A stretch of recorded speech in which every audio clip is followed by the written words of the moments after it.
The Heat were rolling early, but their hot shooting couldn't compensate for some inconsistent defense as Luka Doncic caught fire in the second half to hand Miami a 114-108 loss. How did Dallas's defense shut down Jimmy Butler and Bam Adebayo? We break it down on a live post-game episode of Locked On Heat. Sorry, my internet went out in the middle of that. Did you already do the intro? I did. All right. Live. We're good. Let's play that. You are Locked On Heat, your daily Miami Heat podcast. Part of the Locked On Podcast Network, your team every day. All right, welcome to Locked On Heat, your daily podcast on the Miami Heat. I'm Wes Goldberg, editor of allyoucanheat.com. Joining me as always, it's longtime NBA reporter David Ramil. However you're tuning in on YouTube, Odyssey, or your favorite podcast app, thanks for making Locked On Heat your first listen every day. Today's episode is brought to you by LinkedIn Jobs. LinkedIn Jobs helps you find the qualified candidates that you want to talk to faster. Post your job for free at linkedin.com/lockedonnba. That's linkedin.com/lockedonnba to post your job for free. Terms and conditions apply. We are live on YouTube following the Heat's 114-108 loss to the Mavericks on Thursday night, beginning this show with a little bit of a technical difficulty, which is a little bit of how the Heat felt tonight. Thanks to everybody who is hanging out with us. Make sure you are subscribed, like the video, leave your questions in the comments, and we'll try to get to as many as we can later on. But David, this game had a playoff feel to it. Luka Doncic was awesome, 35 points, including a ton of big shots late. Kyrie had 23. What's weird is that I thought that the Heat actually played pretty well, but that they didn't make shots. That put their offense in the mud. It's hard to beat a team of shot makers in Dallas when your shot makers, namely Jimmy Butler and Bam Adebayo, combined to go 11 for 26 overall, and the Heat shoot just 65% from the foul line. That was sort of my takeaway from this one. Yeah, 28 points for Jimmy and Bam combined. That's not enough to cut it. And Bam missed a bunch of free throws, just enough actually to have compensated for Miami's deficit in this game. Had they been able to go perfectly from the line and went 11 of 17 from the line, they would have tied the game. Okay, that's a little, hindsight there, but at the same time, it shows that Miami's offense was, I don't know, just stuck in the mud to a certain degree. Like they were in the first quarter, they were getting these incredible shots from Duncan Robinson. And as we've seen with Duncan in the starting lineup, that opens things up so much more clearly. You get this free-flowing offense. They were sharp making their passes. It just seemed everything was going. Niko Jovic hit a couple shots early. Their offense was dialed up. Dallas's defense, which isn't particularly great anyway, scrambling, and Miami was able to attack from the perimeter. But once they were able to buckle down, Dallas was, they shut down the paint, especially at the rim. Derek Lively is a really impressive shot blocker and rim protector. Mm-hmm. I think he did a really good job of making things very physical for Bam and not allowing him to get what would typically be easy buckets for Bam Adebayo. And as a result, he went just 5 of 14 from the floor. So I think, they were hoping that they would catch some fire. Terry Rozier certainly provided a bit of that spark. Duncan had most of his points, however, in that first half. In the second half, he was pretty much a non-factor, I would say. And then Terry was basically the only source of their offense. They were able to generate a couple buckets here and there, but not enough. And then you see Dante Exum hitting a big shot when Miami was up 1 with just over 2 minutes left to play. Then Luka Doncic answers with another 3. Then Kyrie Irving gets a 3 from the corner after Terry had answered with another 3 of his own. And from there, they just kind of rolled. Miami's offense just bogged down late in the game. Yeah, Miami led by as many as 15 points in the first quarter, and they led the entire first half. And then Dallas made their big run. They go on a 14-2 run in the third quarter. They end up going up by as many as 11, and then from there it's a little bit tighter. Miami comes back, and then they're going back and forth until the end there. But you mentioned the Dante Exum 3. That was a killer.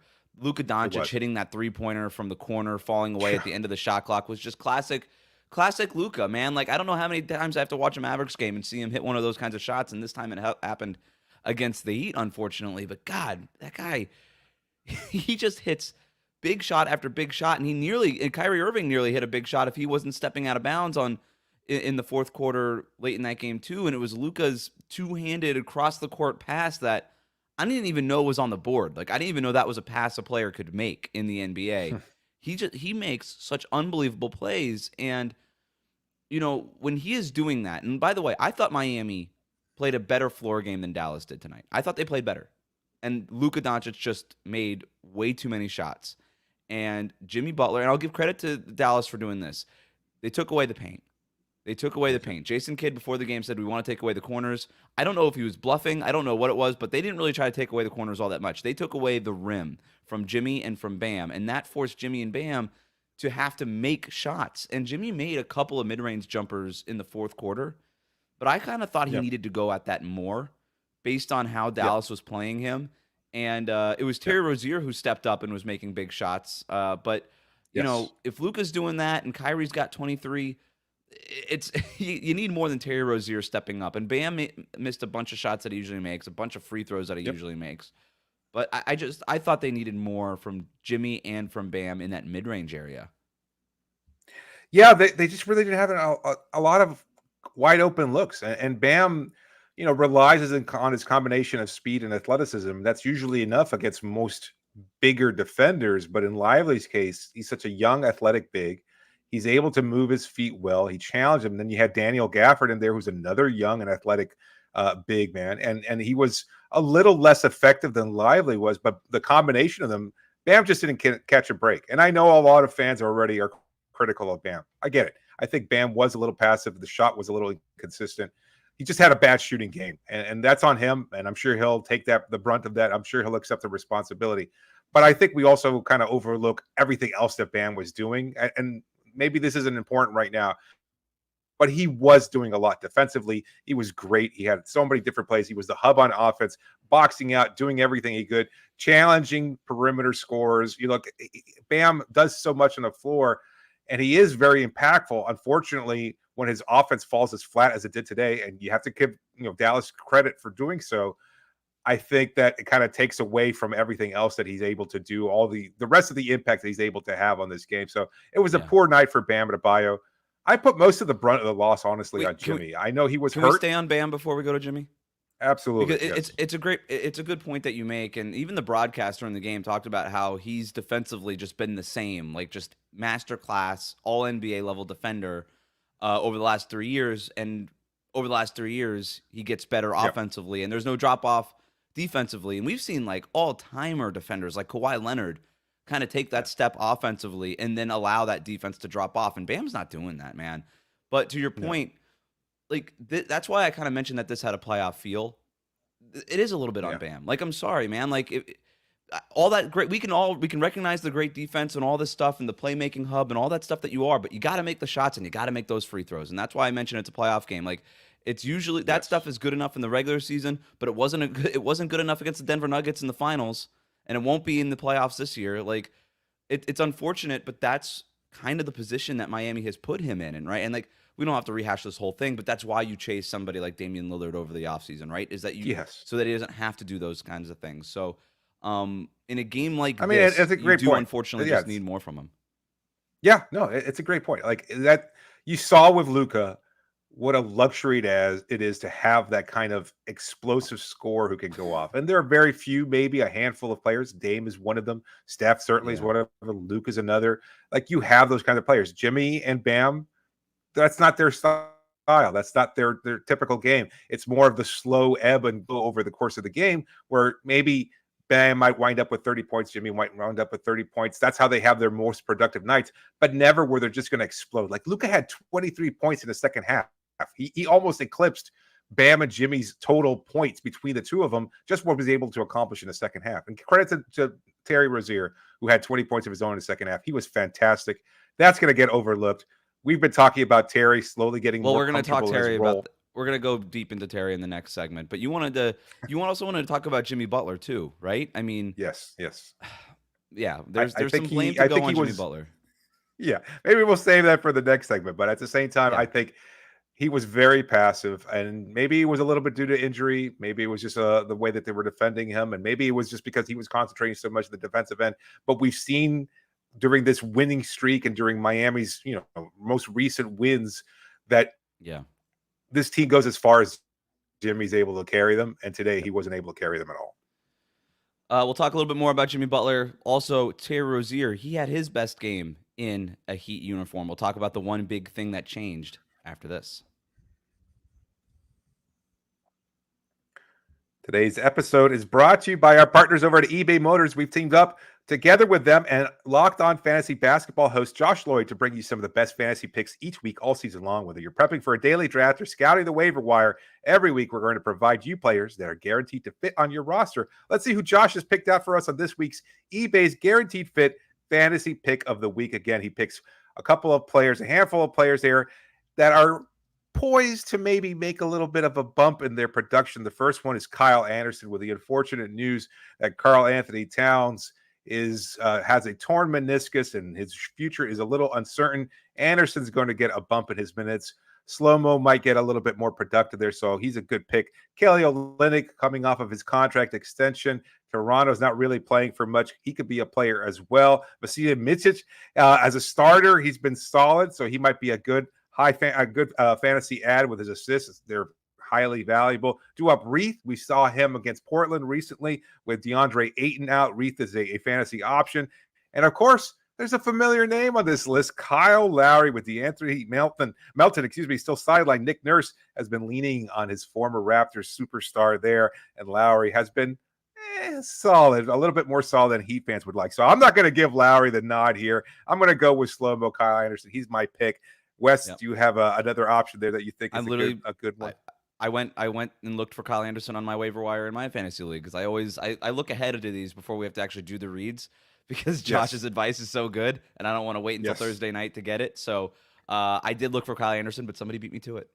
That's a smart thinker there. He's probably been listening to Josh. Josh Lloyd from Locked On Fantasy Basketball is going to help you win your fantasy championship. And eBay Motors knows a championship team is about each player being a perfect fit. Same with your vehicle. Look, everybody loves their cars. I've talked about it before. In South Florida, a car is an essential item, but it's not just an item. It's something that takes you from place to place, whether it's picking up your kids from school, getting to work, going on a date, going on a next adventure. You never know what could happen here in South Florida. You need to maintain your car, and the best way to do that is with eBay Motors and their 122 million parts for your car. You can make sure it stays running smoothly with brake kits, LED headlights, roof racks, whatever your baby needs. eBay Motors has it, and with eBay's Guaranteed Fit, it's guaranteed to fit your ride the first time, every time, or your money back. Plus, at these prices, you're burning rubber and not cash. Keep your ride or die alive at ebaymotors.com. eBay Guaranteed Fit, only available to you as customers. Eligible items only, and exclusions do apply. Thanks for making Locked On Heat your first listen every day. Make sure you are subscribed on YouTube and on your favorite podcast app. Thanks to everybody who's tuning in live after this Miami Heat loss. By the way, Locked On has launched the first ever national sports 24/7 streaming channel on YouTube. Locked On Sports Today is here for you 24/7, covering the top sports stories of the day with the local experts of Locked On, plus our national shows covering every league. Go to Locked On Sports Today on YouTube and subscribe to the first ever national sports 24/7 streaming channel. Let's talk Terry Rozier here in a second, but I want to finish the point we were making there on Jimmy Butler. 6 of 12 tonight overall for 14 points, 5 assists, 2 steals, had 6 turnovers. And David, I thought he really just struggled in this game. I mentioned earlier that the Heat, I thought as a team, outplayed Dallas, and I do believe that. But Jimmy Butler got thoroughly outplayed by the Mavericks' all-stars there. He goes 1, 2, 3, 4, 5, 6, 7, 8. He takes 8 mid-range shots. He misses 5 of them in this game, according to the shot chart. And he needs to make more. There was that weird pump fake play under the basket where he got the shot, got the pass from Bam under the rim. A bunch of shot fakes ended up getting blocked by Maxi Kleber, and then he's holding his left wrist after that. I don't know if his wrist was bothering him. He did stay in for the rest of the game, and he wasn't like grabbing at it after halftime. Yes. I noticed it on an earlier play in the first half. I think he had fallen out of bounds at one point, and he got up holding that same wrist, and I think he played through it in the first half. I was wondering whether or not that was going to be a factor. When you tweeted something about his wrist at halftime, I thought maybe that might be it, but no, it was as a result of that block that you mentioned there. I think he had hurt himself earlier and then re-aggravated. Just aggravated it. Either way, it took a that's what I saw. I might be wrong, and I'm sure he'll clarify that to reporters in the postgame. But at the same time, there was some passivity there. And the 6 turnovers, that's just unacceptable from Jimmy Butler. Like, he is the straw that stirs the drink. He is Miami's best player, and he really did not play that way today. I had texted you that the passing was a little bit loose, and I think Jimmy was at the hub of that. But there was Bam also making some wonky passes. Caleb Terry even was a little bit out of control. Nikola Jovic had one sailing out of bounds. There were a couple of passes there. You needed to play a lot more sharply because they allowed this Dallas team, who's looking for any kind of excuse to stay energized. Like, they've been struggling lately. Yeah, I had a Dallas media member tell me that they're going into this one. Yep, that they've been a mess, and that their defense. We kept hearing it during the broadcast. Their defense isn't particularly good. Well, it was good enough, or maybe it was just Miami playing poorly on offense and kind of showing this Dallas defense. I think it was a combination of things. I think Miami's offense bogged down a little bit, and I think Dallas certainly ramped up their defense. They were hungry. They were looking for anything to kind of get them going, and they certainly found enough with Miami's lack of shooting in the second half. So I think that was part of it. And Miami played with their food. I think Jimmy is the head of the snake, right? We've heard that so many times. He had to be the aggressor. He had to be the one to put his foot down their throat and kind of end their chances and any hope that they might have. Unfortunately, too many turnovers, not enough offense, not enough aggression. Let them get back into it. He started this game with a corner 3-pointer, and I was like, "Oh, here we go!" Right? And this is it. Then that was it. That was it. Pretty much, he made five more shots the rest of the game. On a night where you take 38 3-pointers and you make 45% of them. Look, the Heat didn't get killed in this game, all right? And so it's worth mentioning. But that's sort of the formula. I give a lot of credit, actually, to Dallas's defense. And they've gone kind of up and down. They go through, stretches of playing great defense and then stretches of not so great defense. And apparently they just started a stretch of good defense, at least for one game. When they pack the paint like that, it really disrupted Miami's offense. You mentioned some of the turnovers and things. I thought that was a direct result from Dallas taking away basically the 5 feet around the basket, and their size now with either Lively or they had Gafford in there, who they got at the trade deadline. You add PJ Washington to that mix. You got Kleba in the game. He got healthy recently for Dallas.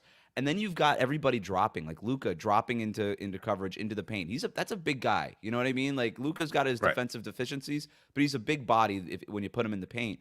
And I thought it was a good game plan against this specific team, and that's sort of, again, why I thought it had a playoff feel. But let's talk a little bit more about Terry Rozier, because he was the head of the snake for Miami tonight. Jimmy actually deferring to Rozier a few times in the fourth quarter. Final stat line for Terry, 27 points on 10 for 17 shooting, 5 of 8 from three-point range, including some tough ones, 11 assists, 6 rebounds.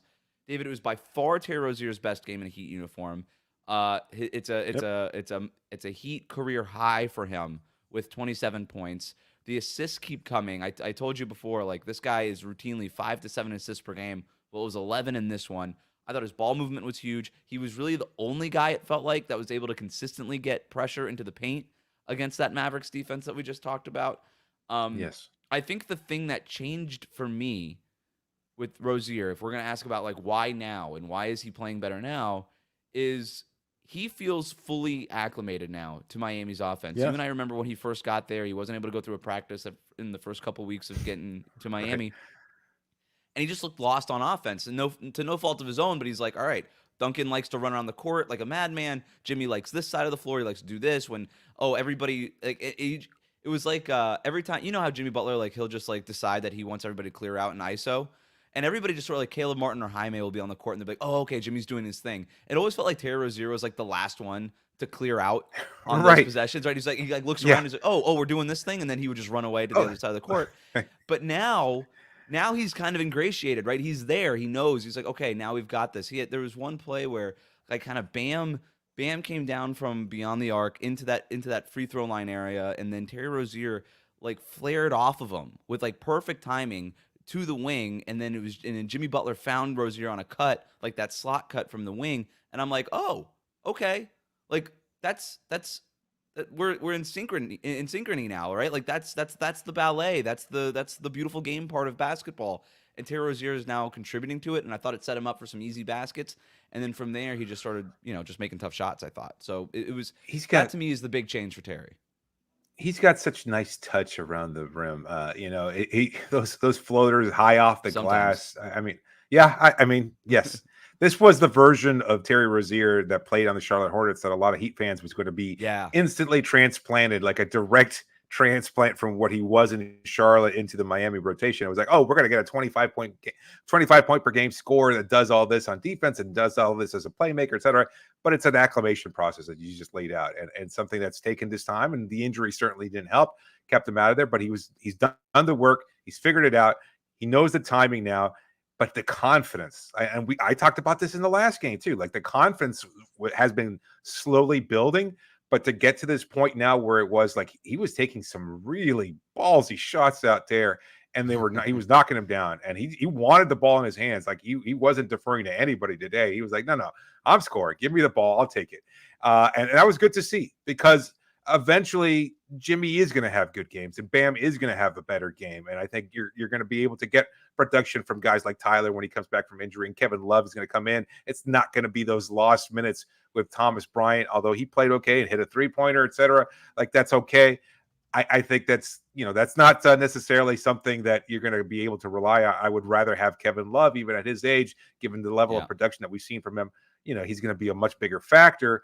And when Terry is slowly growing into this comfort zone and playing more like the version of him that we saw in Charlotte, it bodes really well for Miami's chances. I still like it. The loss is demoralizing because they had a big lead, and unfortunately Dallas was able to come back, something they have not been able to do very much this season.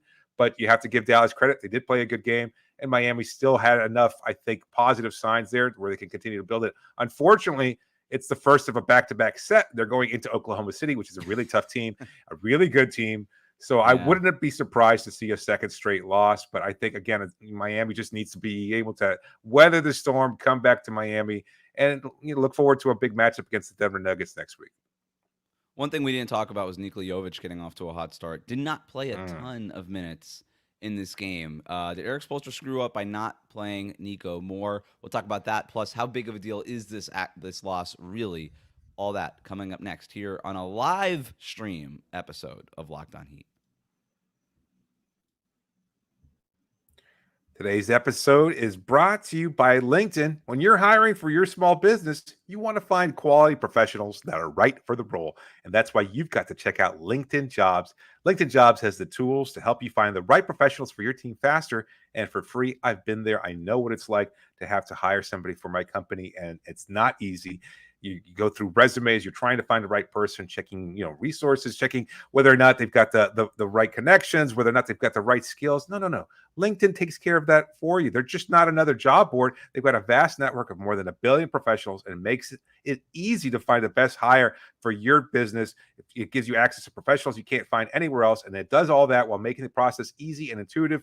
Hiring is easy when you have that many quality candidates. So easy, in fact, that 86% of small businesses get a qualified candidate within 24 hours. LinkedIn knows that small businesses have to wear so many hats nowadays, and they might not have time or the resources to find the right person to hire. And that's why they're constantly finding ways to make the process easier.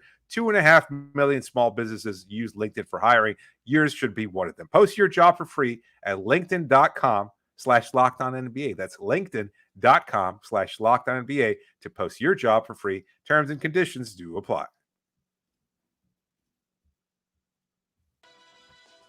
Thanks for making Locked On Heat your first listen every day. Make sure you are subscribed on YouTube and on your favorite podcast app. Thanks to everybody tuning in live after this Heat Mavericks game. If you would like us to do more of these kinds of live streams, let us know in the comments. We're just sort of toying around with it right now. Also, this is a good point here. Sorry, go ahead. Sorry to cut you off, but I think this is a good point here. One more thing. Yes. I just wanted to mention something that you and I have been talking about off air. We've been toying around with maybe hosting a watch party for a Heat game somewhere in Miami. Yeah. If you'd be interested in watching a Heat game with us, let us know in the comments. Again, if you would like us to keep doing these live streams after games on the road, let us know in the comments or wherever. Email us, lockedonheat@gmail.com. You can find us on Twitter, Instagram, LockedOnHeat. Let us know if these live streams or if a watch party is something that you'd be interested in, because we're trying to figure that part out. I do want to ask you before we get to some of these questions. Is today's loss a big deal, little deal, or no deal? I'm going to go with no deal. Like it's not a factor really. Like it is in terms of like the standings and everything else, and every game matters. But you're going to drop a loss. And again, I'm prepared for a scheduled loss for tomorrow against Oklahoma City. I just think it's difficult to go on the road. Miami has shown the ability to beat quality opponents on the road, and this was a tough loss. But again, I think with your missing so many key components, and I'll tie it back to the point I was going to just make about Kevin Love. Like we saw Thomas Bryant in there try to claw his way and fight for whatever he could inside. But with Kevin, the offense is so different. Like he's out there, he spaces the floor. All of a sudden, Gafford and or Lively can't clog the paint because they've got to stretch out to the perimeter. They've got to be able to at least put a body on Love. And we've seen him put the ball down or at least create offense with his smart passing. That opens things up for Jimmy while he's sharing the floor with Kevin Love, which they often do. That opens things up for Terry Rozier, for anybody else, Caleb, etc. They're able to get to the rim because all of a sudden they don't have that elite rim protecting big out there. So I think it would have been a little bit different had Kevin Love been there. But at this point, it's more important for Miami to get all these bodies healthy, whether it's Kevin, whether it's Tyler or whoever else.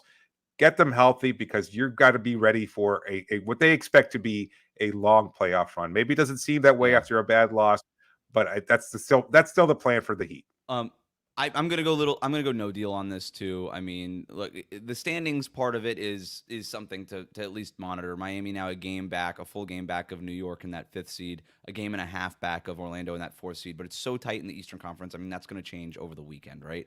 And 2 straight losses. Chances are that the Heat are going to lose Friday night in Oklahoma City, second night of a back-to-back against maybe the best team in the Western Conference, a dominant team. If they win, great. We'll talk about it. But yeah. So the standings part is a different part. But in terms of like the process of all of this, I'm still buying into what I'm watching, right? Like you're not going to get games like that from Jimmy and Bam on the same night very often where both of those guys don't shoot well, right? It would have been, this game looks completely different if one of Bam or Jimmy is kind of playing up to par. And again, you got to credit Dallas's defense. It was a good game plan. They executed it well. And that's what partly impacted Bam and Jimmy there. But yeah, I'm gonna go no deal on this, even with the caveat that I still think that this could be a 2-game losing streak. But I like the way that Miami's playing basketball lately, and that to me is more important as we kind of get into the stretch run here. Let's get into some questions here. This is an interesting one here. I know you have a couple queued up here, but Duncan was on fire today, and I believe we barely played him in the second half. We just start running more plays for him. That comes from X Heat Life for X. I just checked the numbers there. Yeah, he only wound up playing 13 minutes in the second half, 17 in the first. So clearly he did wind up playing less. I'm not sure if it was a result of being in foul trouble. I think personally that Spo just wanted to go with Hyman, who wound up playing the most of his minutes in the second half. He liked that energy that Hyman provides as an attacking kind of wing type player. So I think that's basically what the mindset was. I'm not sure. I'm sure maybe if he was asked about it, he might have clarified a little bit. But yeah, for Spo to play Duncan 17 minutes in the first half when it was such a factor, and for him not to play him or barely play him in the second half was a little bit perplexing. Did you have any particular take on that? Barely strong. He played 13 minutes. That's not barely. 13 of the 24 minutes. I guess you're again, right. It's not again Haywood from Highsmith, Heat Lifer here. They did go away from Nico. And Nikola Jovic had a really great start in this one, and I agree with that. I have been interested to see, like, the whole Nikola Jovic thing is so interesting, and you and I have talked at length about this. He plays 16 minutes, 4 points in the game, but like I thought his energy was really good. I thought his size could have been a little bit more important had he been in the game. But look, we've just seen this with Eric. Caleb Martin played a great game tonight. Actually, I thought he was awesome. Yeah, and I think he was really solid. And Spo is either gone with it's either Caleb or Jovic. Like it's not both. Like we're at the point where it's one or the other. And so I don't have a big problem with Nico not being in the game. But I'm also just interested to see what happens here. Like, does this mean that Nico is only getting like those Luke Babbitt minutes and just to get in the reps? Or does Eric Spoelstra actually trust this guy? Or is that just something that we're still in that Nico's still in the process of building? I think it's up in the air. So I don't know. But I don't like, I'm not going to sit here and say they lost the game because Jovic didn't play, just because I thought Caleb Martin, who was getting those minutes, was so good. Yeah, I agree with that. And I think Nico also, as good as his start was in the second quarter, I think he looked a little rushed when he did play. And I have to check exactly when those shots came, but there were a couple shots that he was taking. Like he really wanted to deliver the dagger or at least help Miami build in the lead as Dallas had kind of cut into it at that point. And he rushed a couple of 3-pointers and he just went 0 for 3 from 3-point range. And, that's going to get a quick hook from Spo every time. When you're taking bad shots like that, very few players have that kind of a green light, and Niko Jovic is not one of them. So if he's taking bad shots and rushing the offense, he's not going to get a lot of opportunity. I still think it was I would have been interested to see if Nico would have gotten the backup 5 minutes at the beginning of that fourth quarter. Bam plays the whole third quarter. Thomas Bryant comes in. I thought it was, I know he made it. I don't care. He played a bad game, and he has been playing bad games in the minutes that he's gotten. I know that Heat fans that was a touchy subject earlier in the year when Nikola Jovic was playing center in the G League, and everybody's like, no, he's a power forward. But now I bet you a lot of Heat fans would celebrate if he was in the game at the 5 based on the other options with Kevin Love out. Let's talk a couple more questions here from Joel. No hate to Haywood Highsmith, but DeLon should play. We've talked about the fact that DeLon Wright hasn't played. They're going Haywood Highsmith here. I was thinking about the same thing, but look, DeLon's new. Highsmith's been here for a few years now. There's not that many minutes to go around. They're not going to go 11, 12 deep. Not at this stage in the season. So I just think it's what could he have done? What impact could he have brought to the table tonight? What's he going to do? Guard Luka 35 feet away from the basket like that? Well, not as well as Highsmith, right? Haywood's defense, I thought tonight was very, very good, and it always is. Where Highsmith isn't a factor at all is offensively. He's just not a factor. And DeLon at least is more of a factor on offense. And so maybe that would be the argument is, hey, Jimmy and Bam aren't making shots. Maybe you need as much offense as possible, but that's not that decision probably isn't swinging this game. And I do think that generally speaking, Eric Spoelstra knows what the rotation is. DeLon is there for break glass in case of emergency purposes, just as Patty Mills is, who was available for this game. And nobody expected him to play. That's not surprising, but he's deferring to the guys who have been there. Does he get minutes tomorrow? Know the scheme and everything. Maybe second night of back-to-back. Maybe he goes a little bit deeper in the rotation with some guys on tired legs. That could be interesting. That could be a good point. We do only have a minute left here. I just want to get to this one because I get this all the time from Mohamedou. I'm sorry if I'm butchering that. Genuine question, Wes. Are you a Heat fan that used to cover the Warriors or Warriors fan that now covers the Heat?